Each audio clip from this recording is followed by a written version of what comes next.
Hey everybody, it's me, Asinellus, and welcome back to Reddit. Welcome to r/EntitledParents. I'm not sure if I haven't done this in a while, or if I just love it so much that it's been 2 days and I want to do it again, but doesn't matter. If somehow you have not seen this subreddit before, let me show you what it's about. Entitled Mum tries to make me date an entitled girl, even though I have a girlfriend. A little backstory. I'm a pretty handsome guy, if I say so myself, and I have a girlfriend, who I've been with for 8 months. The cast is me, A is my girlfriend, EM is estate moth, EK is the bratty girl who thinks she can have everything. So me and A were walking in the park and enjoying the little bit of sun that had come out, and then a wild entitled mum appeared. The conversation went like this.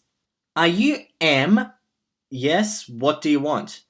Do you know EG? You're in the same class as her. Oh, yeah, what's with her?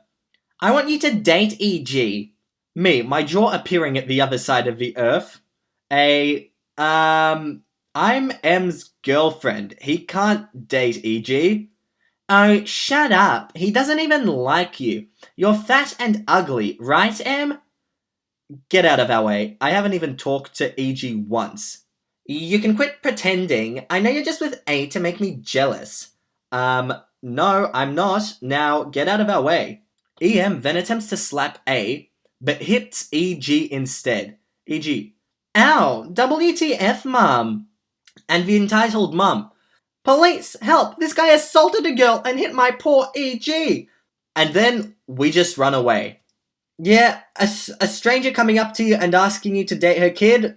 Yeah, that's pretty representative of r/EntitledParents. So if you like it, make sure to subscribe to the channel and we'll get straight into the video.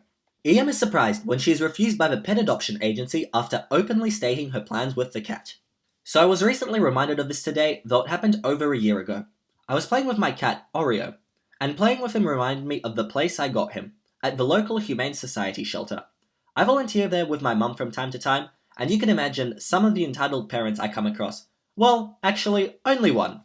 That being said, I adopted my cat there a long time ago, but I do remember the interview process everyone had to go through to adopt a pet. Fill out questions, sign waivers, then an interview. I didn't volunteer in that part of the building, but it was in an open space by the front door. My mum and I work in the cat section and have shirts indicating that we volunteer there. Now onto the cast. M is my mum, EM is entitled mum, EK is the kid who didn't say anything but seemed entitled to, holding his chin up the whole time and complaining, and me, someone who kind of stood there the whole time. Okay, so we were just working general shifts. Cleaning, refilling food bowls, etc. There was only about 30 minutes left in our shift, and we were cleaning the room of cats who weren't ready to go home with anyone. Mostly if they lived outside for a while or didn't do well with other people or other pets. Our shift was around closing time on a weekday, so there was practically no one there, especially not in the room we were, because while it was free to access to the public, it was kind of hidden away, so people who work there can train the cats in a more calm environment. So I was in the back filling bowls, and my mum was close to the door sweeping. This point his mum walked in. I only heard bits and pieces and nothing too problematic seemed to be happening, but I saw the lady walk out the room with a grade A B face, but with a fake smile on top. My mum came over and told me what was up once she left. The conversation went as follows, roughly. Ian walks up to my mum and taps her on the shoulder. Hi, how can I help you? Yes, we were wondering if there were any declawed cats here. We're trying to find some, but there seem to be none. Let me clear something up real quick. Declawing cats is abuse in my opinion. They can't live their life the same again and can't defend themselves. They can't climb either, and if anyone ever gets tired of a cat and decides to just throw them out, they won't survive. Declawing cats is banned at this shelter, unless if they came that way from a past owner or have a medical reason. It's one of the questions asked in the interview, because they ban you from getting a pet if you even drop a hint about declawing them. Its only purpose is to keep cats from clawing furniture, and scratched up furniture is a small price to pay for a happy and healthy cat. I'm sorry, but declawing cats is a risk to their safety. EK starts getting bored and kind of whiny. But we don't want them clawing our furniture. Either way, it's not safe for the cat and it is strongly recommended not to do that. EM leaves and I continue. After telling me this, I have a few questions of my own. What if I get a cat and just lie during the interview process? That's why I didn't tell them it's banned here. Anyway, our shift is up and our way out. I see EM and EK at the interview desk. EK is throwing a tantrum and the mum is yelling at the lady working there. Their request to adopt was denied. Never saw them again. I'm trying to picture a declawed cat and it just doesn't feel right. It just doesn't rest well, the whole idea. EP buys our house and wants us to do 10k in renovations and give them all our furniture for free. And there's a bit of a cross here with r/petty revenge, so it's gonna be good. So my family is moving across the country. Right now, we live in a beautiful house in a safe neighborhood, right across the street from 2 elementary schools and a middle school. Prime real estate for families with children. We put the house on the market and instantly we had several buyers. One of these potential buyers was from my mother's religious group and had a family with young children. They were super nice at first, offered to buy all the furniture we weren't moving, had dinner with them, and they were a perfect fit for the house. We offered a very good price on the house, they agreed to buy. Within a week of signing the contract, the mother in that family, EM, started moving her large plants into our home. Basically, she wanted us to plant sit for free for a couple of months. Fine, we're cool, we'll take in your plants. One day, EM came to our house again to drop off more things. She paraded around and pointed to all the furniture she wanted. Basically everything. My mother gave her a fair price. EM was shocked. She thought she was getting it all for free, and forgotten the agreement earlier. My mum was a bit insulted, to say the least. She later sold the furniture to people who were actually going to pay for it. A bit of time goes on, and EM comes back with more things. She notices a small peel of paint on the exterior of our house. Because of this tiny flaw, she said our house was defected, and we needed to repaint the entire house, inside and out, for free, before they moved in. That's over 10k in renovations. She even had the audacity to say, "We'll swing by with some Pantone samples once my kids decide what colour they want for their rooms." Excuse me? Later, EM begged our religious group to paint the house for her for free, and she'd provided them with pizza for lunch. She said she was sick and couldn't do it herself. Lol, WTF. By then, my family was furious. We told them we couldn't do it, especially after giving them such a good deal on the house. Entitled Parents pressed us even further, although repainting the house was not in our contract. Now we were just done. We didn't want to sell the house anymore. We asked them politely to reconsider buying, and offered to return their deposit. Nope. That just hurt the Entitled Parents' pride, and now they wanted the house 10 times more out of stubbornness. EP knew we could have sold the house to another willing buyer for way more. They didn't want us to have the money. Now's the petty revenge part. The contract doesn't require us to do anything except give them the house. We had originally planned to power wash the carpet, make everything spotless before moving. We were also planning to give them a few shelves, and all of my cat's trees and playthings too. Now, they get nothing. Walked in muddy shoes all over the carpet? Oops, your house, you clean it.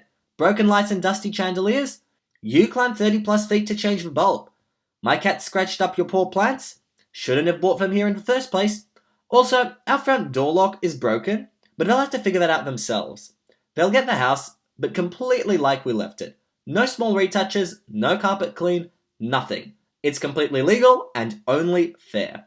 If we want to push the pettiness even further, I've thought of a few ideas. We still have a few weeks before closing, so I'm open to yours too. Of course, this is probably just wishful scheming. I'm not here to break the law, just cause a minor inconvenience. Spray sugar water under the doors and windows, jam a few blinds, unscrew an odd number of cabinet doorknobs, hammer nails into random places on the walls, or possibly lose the fireplace key. But at the same time, if someone who was moving into my house had started bringing stuff early, like plants or something, I would have chucked them in the garbage. Because that's where they belong. It's my house still. If my son can't play on the PlayStation, then nobody can. So this happened today, and I'm still so furious about this. I'm a 16-year-old with a pretty great family. Except that one family that no one likes, but you have to invite them to all family gatherings just because they're family. The thing that everyone dislikes about them? How they feel they're entitled to everything. They'll come into your house and act like you're the guest and they're the host.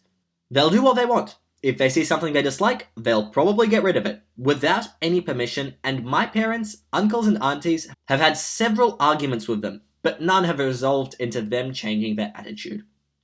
Well, I got up to date around 9 AM, a pretty normal time for me, and I usually start my weekends playing on my PlayStation that's in the living room. Come around 10 AM, I'm having a great time playing with my friends, until the Entitled Parents decided to show up at my house along with the kid. 10 AM in the effing morning. The characters are the EPs, the Entitled Parents, EK the Spoilt Brat, and my mum. I was playing a game called Overwatch, where games usually average between 15 to 20 minutes. My friend and I were probably having what seemed to be the best and longest game of our life. It had lasted around 40 minutes. And I'd say that we were a good 10 minutes to go before it ended. And then they enter the room. I want to play on the PlayStation. 8 years old. Me saying hello to them. How come you guys are here so early in the morning? My entitled kid wants to play on the PlayStation. My dad had entered the room at this point after the doorbell rang. He acts as if he's happy to see them, but looking at the expression on his face, he was also thinking, what on earth were they doing here? Well, barging into someone's house at 10 AM in the morning and expecting them to let their child play on my PlayStation is kinda rude. Watch your mouth. The dad, a morbidly obese man, stands in front of me and I could not see a thing from my 52-inch TV. Can you please move out of the way so I can finish my game? My dad stands there doing absolutely nothing, watching EP terrorize me. I'm giving you 30 seconds to give him the controller, or else I'll switch it off. Imagine coming into someone's house at 10 AM in the bloody morning, expecting them to let their child play on the PS4, or threaten them if they don't in their own house. My dad, who was extremely helpful in this situation. Watch your manners, they're guests and they're older than you. Well, if he was really a guest, he'll act like one and stop acting like he's the host. And he may be older than me, but with his current attitude, he's certainly acting like a child. All this was going on while my friends were constantly trying to talk to me in-game. Fine, if my son can't play on the PlayStation, then nobody can. He pulls out my PlayStation without any attempt to disconnect the wires, breaking the Ethernet cable. He gives the PlayStation to my dad, who was as gobsmacked as I was. The entitled parents then say bye to my dad and leave the house. We're going to your cousin's house. He's a much better house, so he'll let us play on this PlayStation. Turns out he was playing with me, so I quickly warned him to expect the worst.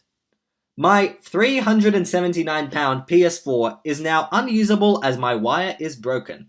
My dad has confiscated the PS4 as I was showing attitude towards my elders, and here I am typing this post on Reddit. And here we have an update, presumably from later the same day. Just wanted to let you know guys, I plan on taking no legal action against them. It turns out the mother EP came to apologise for her husband's actions.